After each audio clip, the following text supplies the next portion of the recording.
প্রিয় ছাত্রছাত্রীরা, আশা করি তোমরা ভালো আছো। আজকের আমি যেই ভিডিওটা করেছি সেটা হলো, তোমরা যারা এবছর থার্ড সেমিস্টারে জেনারেলে পড়াশোনা করছো, তোমাদের পলিটিক্যাল সায়েন্স জেনারেল CC3 যে বিষয়টা আছে, অর্থাৎ Indian foreign policy and strategy, ভারতীয় বৈদেশিক নীতি এবং কৌশল, তার উপর আমি একটা কম্প্যাক্ট সাজেশন তৈরি করে দিলাম। এটা লাস্ট মিনিট সাজেশনও বলতে পারো, এবং এইটা বলতে পারি যে এইগুলো পড়লে এর মধ্যেই তোমাদের কমন আসবে। এই ভিডিওতে আমি 10, 15 এবং 5 খুব অল্প অল্প প্রশ্নের মধ্যে আমি সাজেশন করে দিয়েছি। যদি এই মুহূর্তে তোমাদের কারোর নোটসের প্রয়োজন হয় তাহলে অবশ্যই আমার সাথে যোগাযোগ করতে পারো। চলতি ভিডিওতে আমার ফোন নাম্বার পেয়ে যাবে, অবশ্যই ফোন করে যোগাযোগ করতে পারো, বা যদি কোনো বিষয় অসুবিধা হয় বুঝতে, সে বিষয়ে আমার সঙ্গে কন্ট্যাক্ট করতে পারো, অথবা এখানেই তোমরা কমেন্ট করতে পারো। এই বিষয়টা সম্পূর্ণ একটি নতুন বিষয়, এবং এবছরই তোমাদের শুধু এই সেমিস্টারটাই শুধু তোমাদের একটু আলাদা হয়ে গেল। পরের সেমিস্টারটা কিন্তু যেরকম আগে অনার্সদের সঙ্গে একটা পেপার মিল ছিল সেরকমও হবে।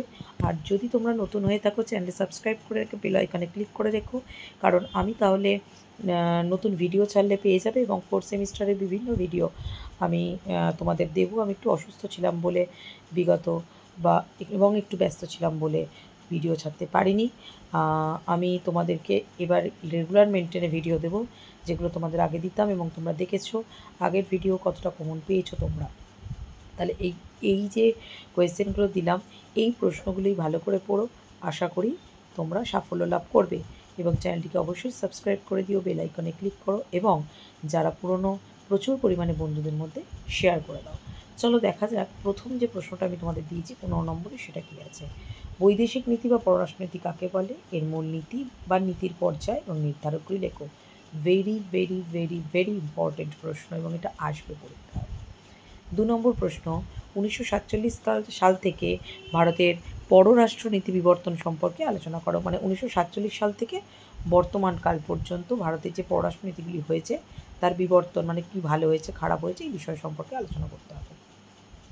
3 নম্বর, ভারত ও নেপাল সীমান্তের বিরোধ সম্পর্কে আলোচনা করো।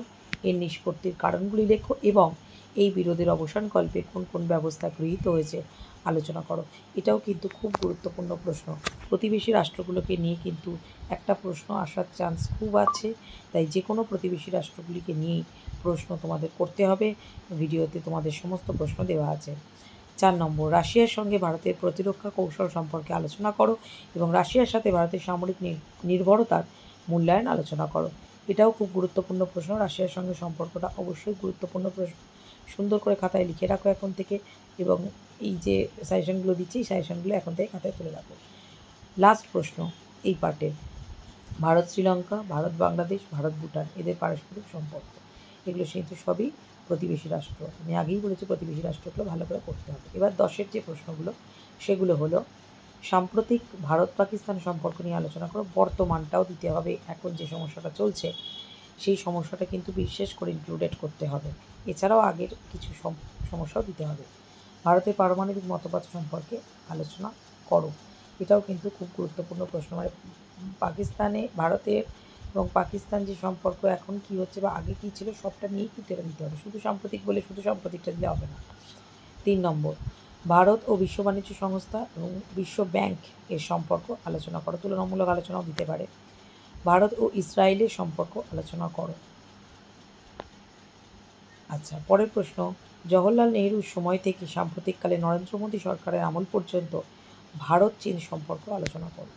চীনের যুদ্ধ, চীনের আক্রমণ, মানে ভারতে চীনের আক্রমণ, সমস্তটাই বিস্তারিত আলোচনা করতে হবে। এই কটা কোয়েশ্চেন করলেই হবে।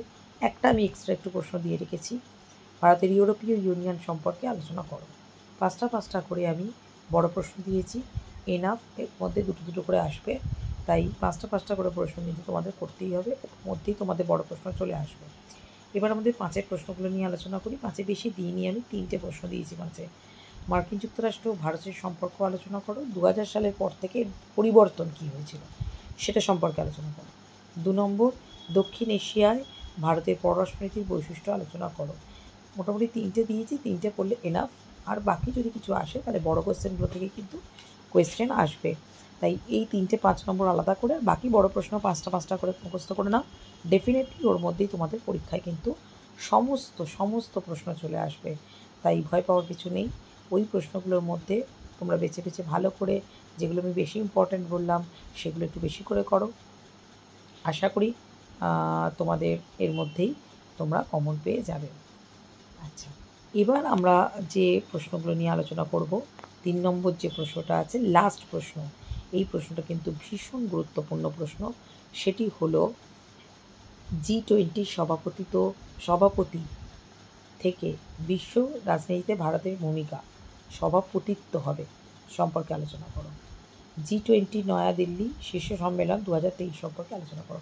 আমাদের তো প্রিন্টিংয়ের একটা বিভাগ আছে, সেখান থেকে একটু ভুল এসছে এটা, তো আমি সভাপতিত্ব বলে দিলাম, তোমরা খাতায় লিখে নাও।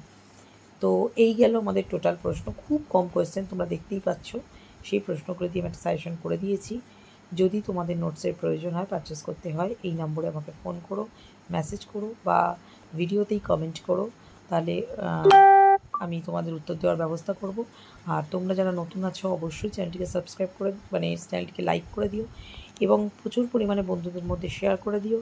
আর যদি তোমরা নতুন হয়ে থাকো তাহলে অবশ্যই তোমরা বন্ধুদের মধ্যে শেয়ার তো করবেই, তার সঙ্গে অবশ্যই বেল আইকনে ক্লিক করে সাবস্ক্রাইব করে রাখবে। তাহলে কী হবে, আমার ভিডিওগুলো তোমরা খুব তাড়াতাড়ি তোমাদের কাছে পৌঁছে যাবে। আজকের এই পর্যন্ত। ভালো থেকো, সুস্থ থেকো, খুব ভালোভাবে পরীক্ষা দাও।